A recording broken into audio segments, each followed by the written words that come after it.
So back to the there you go. So the engine on now. So indicator changing, so forth, and inside the cab ready to go. So it looks like we've got a fairly tight run coming out of here. So I'm just going to disengage. So it starts often without the parking brake on, which is interesting. So I'll keep my parking brake on to start with. Get into first gear. And obviously, if I try and accelerate without taking off the parking brake, it gives me a warning sign. So this is essentially the applied tutorial. So you get this band here with the car, the front tractor driver there to go between 10 and 15,000 BPM. So I'm just sort of sequentially changing up through gears. You'll notice when you change up through those gears that the first few gears are very, very fast to run through. So how do we get out of sight here? I'm just going to take a look. Looks like that's one option. I think that is probably the main road. We can obviously go and explore the quarry. That's not why we're here though. Just noticed that my full beam is on. That's interesting. I hadn't actually specified that. So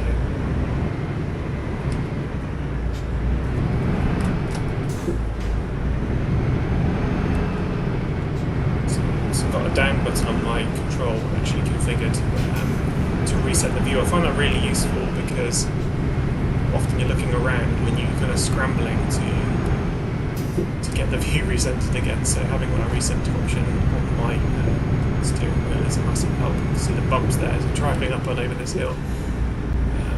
Certainly an interesting location to be setting off from rather than the standard yard.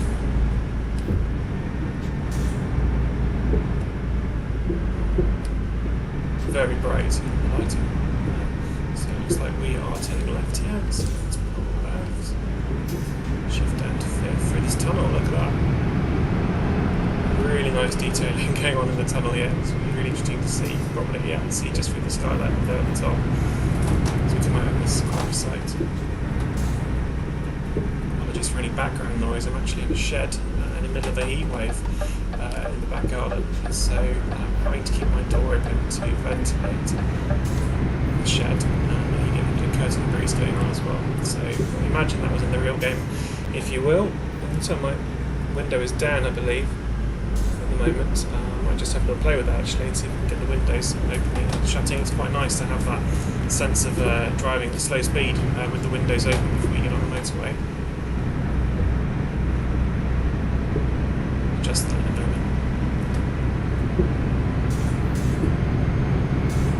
Bumpy road here, it's really interesting. What I've noticed about the game over the past few years is how versatile it is and how they've modified things over time. This is very much the standard game. There's nothing really going on here that is outside of standard. So just refreshing that view there. So this is a major kind of plant works of some kind. I don't know more about it to be honest at this stage than what they're producing here. So about to come off site back onto Tarmac, and it's a welcome feeling after being bumped around for quite a while there. So approach this gate nice and slowly. Get into the right gear. It's quite new to playing this again. I said I have played it a few years before, but it's easy to forget the gearing, to forget using the gear bands correctly. So we are approaching the lights. Getting ready and okay, it's just gone green for us. So it's going to first again.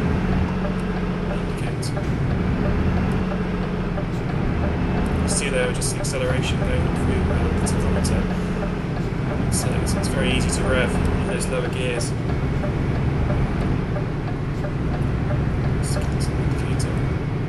Sometimes the indicators do auto cancel, which is great. I do like the display of this modern DAF.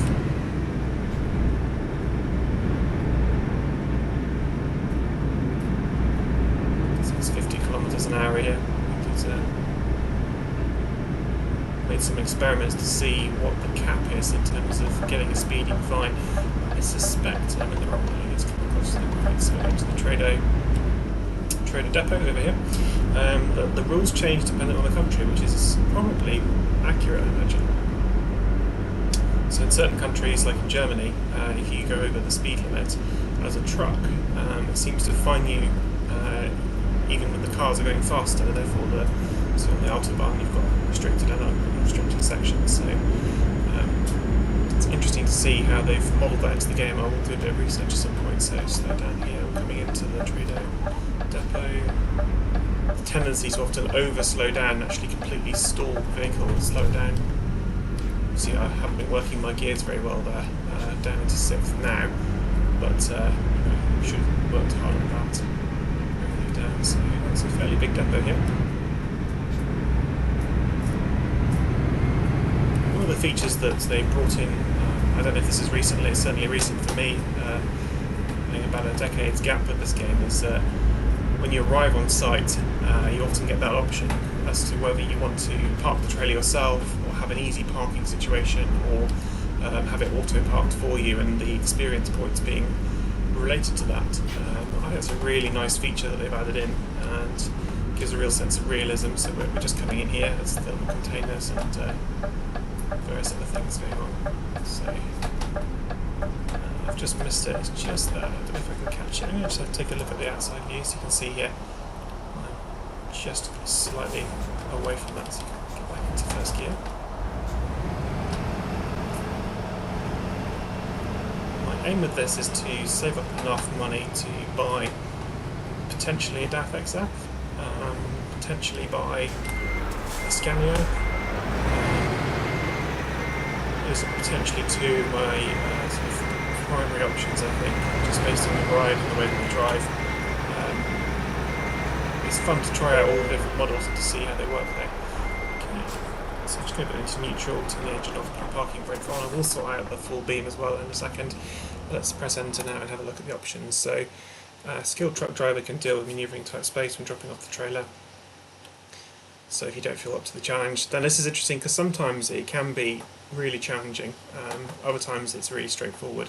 I just think it's a great opportunity to get used to reversing with a trailer attached. So I've gone with that option. I'm going to leave it like that for now. Just have a look and see. So we'll start the vehicle again.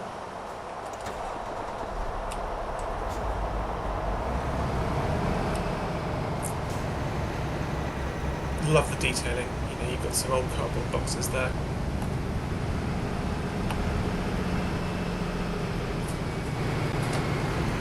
So what they've done is a bit of a fun humdinger there, so the other trailer is actually in the way, so we're going to have to come at that at a far interesting angle, so it's coming nice and slowly.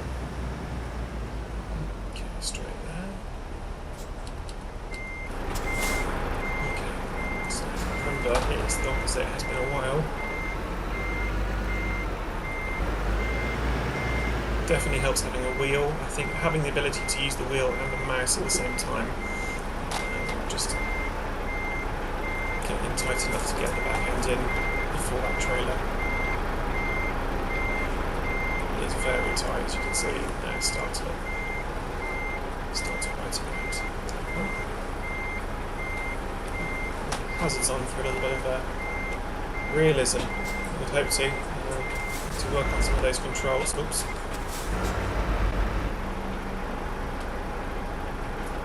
There we are. To reverse, and you'll notice that when you start to reverse it is twitchy, even at low speeds. It does move the trailer quickly. So the crawling in method definitely works well, keeping it as straight as possible apart from intended turns, otherwise you end up snaking all over the place. Letting it all round before straightening it quickly. So we've got some interesting things there as well to factor in, so let's come forward briefly. Make sure we don't touch those. To bring it over slightly further.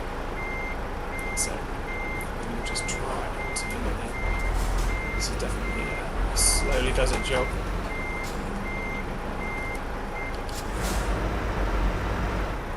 See, when you've got those time restrictions sometimes in the game, it can be challenging if you're running to the last minute and you're fiddling about with this. I think generally speaking, there obviously are those just-in-time delivery options you can choose. I think is, for me, it's a very valuable part. There you go. So let's just pulled it in there. They're happy with that there. So let's get the parking brake straight on, out of reverse, turn the engine off. We're ready. So it's just press T to.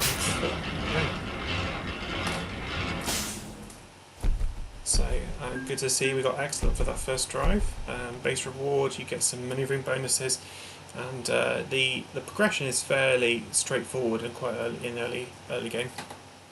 So we should be moving on quite nicely in a second. So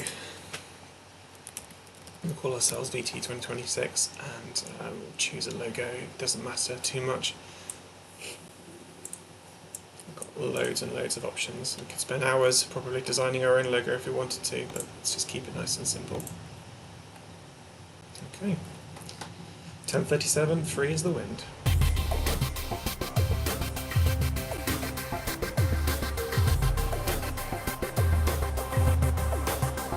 This is our headquarters. Yes, it is a pretty basic garage. I do actually like the black cladding on it. So this is got a new feature, quick job unlocked. So that now unlocks a new menu, which is really interesting. Gives us various different options of how we want to progress in the game. Obviously, to begin with, before you've got your own vehicle, your own tracked cab, then you're going to be looking at quick jobs. Within the quick job menu, you can start from different locations. I think it's more realistic though to start from your base location and to see what's available within that. One of the things that I think is quite important in early game is to obviously develop some funds fairly straightforwardly. So putting on that price per distance is interesting, because if you put it here, you can see these are, doesn't really matter how long that journey is, it's going to earn you less per kilometre. So that's all the way down to 50 cents in euros, all the way up to something significantly more. So take a look at that, for example. So we've got here pumps, 14 tonne Hanover to Dortmund. Also gives us opportunity to try out different vehicles as well, quite large tractor cabs and quite small ones in comparison. It'd be interesting to see a bit of a comparison there. I think for the purposes of this first video, let's keep it short. So we'll do a short drive. Let's take this very first one here, and off we go. So we'll go on, take a job. Just before we get started and I do a bit of an introduction to the cab, I'm just going to set up a few further control options, get that headlight issue sorted that we had from the previous drive, and we'll take it from there. Okay, we're back. So we've got an Iveco truck with us today. This is the short cab version. Just give you a quick tour of that very briefly before we move on. So it's the Iveco Stralis. You can zoom in, see some detailing there. I'm running on 315 by 70s. So yeah, it's some really nice detailing on the truck overall. It could be better obviously in certain places, but it's certainly sufficient. It gives you that real sense of what you're driving. So yeah, it's my first time in a short cab like this. It'll be interesting to see what the pulling power is like on the vehicle. Let's go back inside the cab for a minute. You've got a lot of texture. I might argue perhaps a little bit too much texture. Some texture there on the all the materials going around here, including the steering wheel. So certainly interesting. It certainly gives you a real sense of what it might be like. It certainly feels a bit kitsch in terms of design, but let's see how we get on. I'm just going to make one last change. One of my favourite things to do is just to wind the window down when you're in the yard. So just come off main motorway 2, just decelerating down. Trying to get my deceleration right this time. Indicating left here. 5 kilometres away from the depot.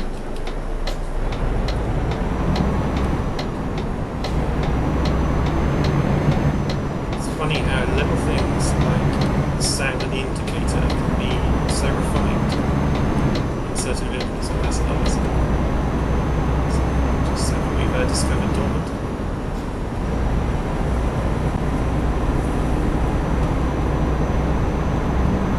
Expecting those lights to change, they might. Yeah. So, going up to the lights. Holding there. The challenge being here, of course, you can't see as you look at it. So if someone does that, of course, you can't see anything. To take his is starting. Let's go. Parking brake on. Waiting for. There we are. Okay.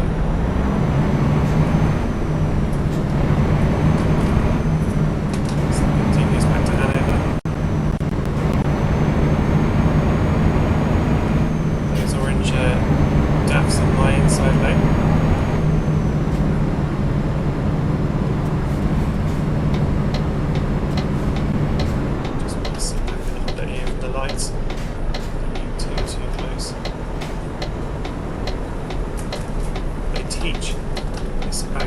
Vehicle moving from an efficiency perspective. So obviously you can't control it all the time, but where you can, bridging lights in the right way ensures that you don't use unnecessary fuel stopping and starting.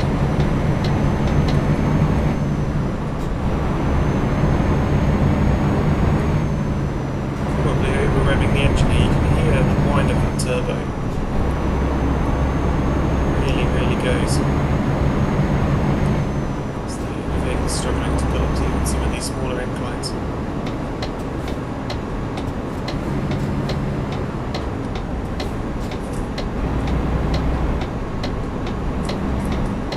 So it's in the trees. This little village. Villages are really nice. They, I think they definitely classify in my mind as a village, but they give you a little taste of what a very small part of Dortmund might be like. I think that's a nice touch. I mean, obviously it'd be great to be able to drive very big and difficult places, but it's not entirely the purpose of your responsibility to do. This does give you a little bit of a feel of what it might be like. Some of the signage and things is particularly on point in the HMB I've seen.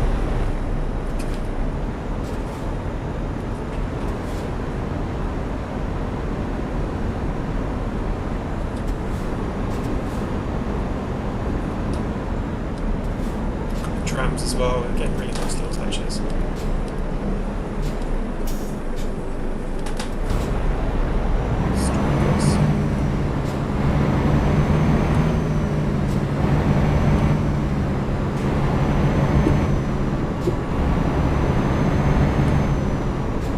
All of regular production vehicles as well, Mini Cooper, Ford, Dodges, Skodas. Definitely adds to that realism of seeing the sort of vehicles you would typically see on the road as well. Okay, so we've got here arriving at the yard. Just keep crossing the railway line. So this is LPW. Let's see where they want the trailer this time.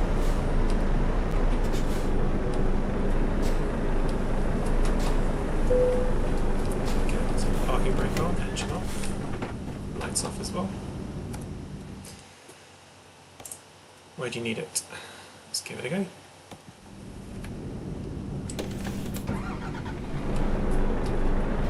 Okay, I like to see my surroundings here. You can see, for example, the real challenge is getting in. I think we can probably just about do it, but it's going to be tight.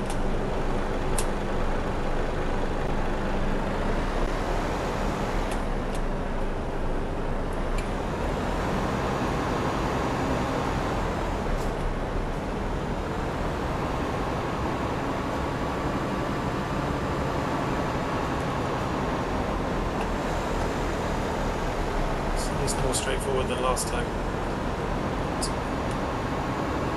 Often the challenge is having enough space to reverse into it.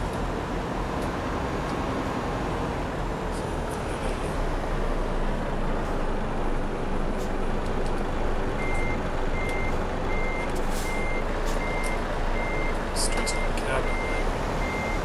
Start by reversing. Have two reverse gears as well. I mean, you'd have to really want to reverse hard. For me, that's probably fast enough just for now. I'm all the ways off considerably, so I'm going to straight on and come back round again.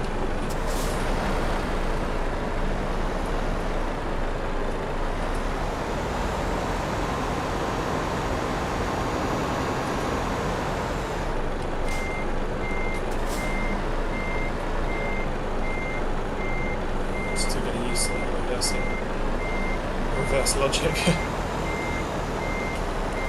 Let's turn it a little tighter this time. Okay. Straight away. I think we're going to need one more pass potentially with that main trailer there. Just straighten it out, but I don't think it's going to be enough.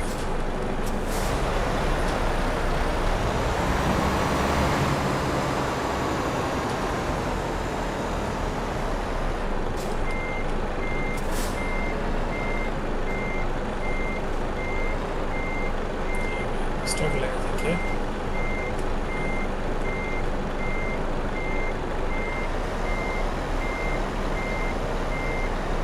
Kind of taunts you with that skip parking option. It's definitely not my intention to skip the parking.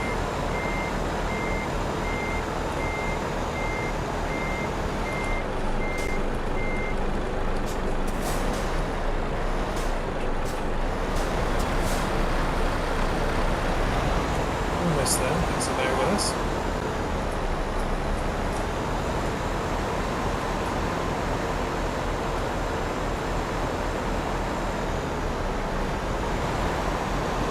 Get as straight back as possible, that will probably help.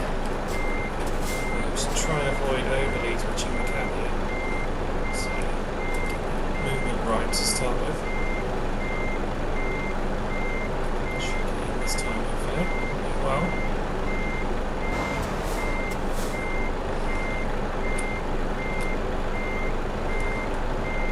Definitely snaking more than I would like. Don't know whether that's the effect of a smaller cab.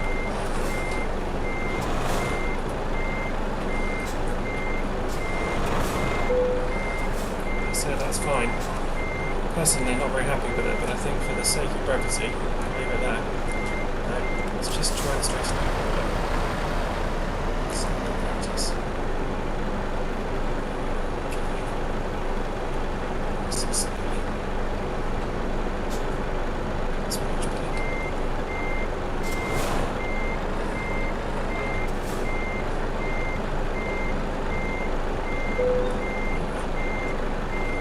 Rest to the last. Parking brake on. Have the lights on again for that. Engine off.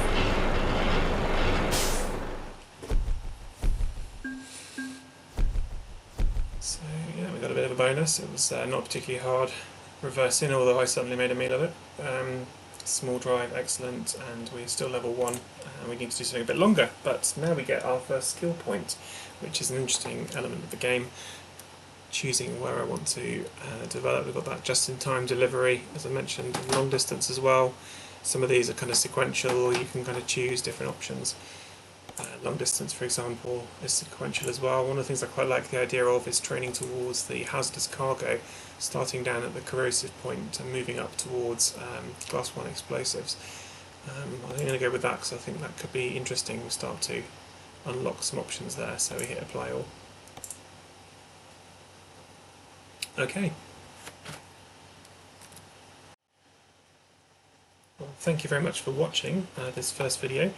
I'd like to just finish with showing some of the options for the used trucks. I think obviously the cost of a brand new vehicle massively is greater than the used vehicles, and you do get some messages that come in around loan options from the bank, which could obviously give you new vehicles, but I think there's definitely an element of considering second-hand vehicles, particularly the amount of money that you can save, and particularly if you can find one that meets your specification. The danger might be that you sort of end up with something a little bit underpowered potentially compared to modern vehicles. We don't want to be handicapped by that in any way, so it's worth seeing what's out there. But the cost here of these is about 100,000 euros. Similar for the DAF. If we have a look at the Scanias, slightly premium on the Scanias, got a bit more horsepower, potentially a bit more options, but something to explore at some point once we built up a bit of funding. Thanks so much for watching this video, and hopefully we'll see you in the next one. Take care.